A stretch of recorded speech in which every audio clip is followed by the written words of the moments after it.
ಸರಿ, ಈಗ ನೀನು ಒಬ್ಬನನ್ನೇ ಕಳಿಸ್ತೀನಿ, ನೀ ಎಲ್ಲ ಹೋಗ್ತೀಯ ಹೇಳು. ನಿಶಾಂತ್ ಶಾಲೆಗೆ ಬಂದಿದ್ದಾನೆ, ಅವ್ನು ಬರಲ್ಲ. ಓಡಿ ಹೋದರೆ ನಾಯಿ ಹಿಡಿಯತ್ತೆ. ಏನು ಮಾಡ್ತೀಯಾ?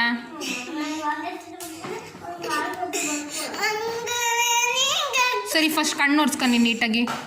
ಕಣ್ಣು ಒರೆಸ್ಕೊಂಡ್ಯಾ? ಹಾಂ, ಸ್ಮೈಲ್ ಕೊಡು, ಹಾಗಾದ್ರೆ ಕಳಿಸ್ತೀನಿ. ನಗಾಡು, ನಗಾಡ್ಬೇಕಾಯ್ತಾ? ಸರಿನಾ? ನಿನ್ಗೇನು ಇಷ್ಟ? ಊಟ ಏನಿಷ್ಟ? ಇವಾಗಲೇ ಕಳಿಸ್ತೀನಿ. ನೀನೇನು ತಿಂದು ಹೋಗ್ತೀಯಾ?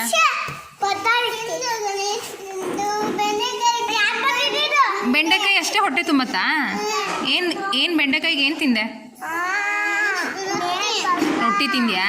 ಸರಿ, ಇಲ್ಲಿ ಅನ್ನ ಸಾಂಬಾರು ಮಾಡ್ತಾರಾ? ಅನ್ನ ಸಾಂಬಾರು ಊಟ ಮಾಡಿ ಹೋಗುವಂತೆ, ಸರಿನಾ?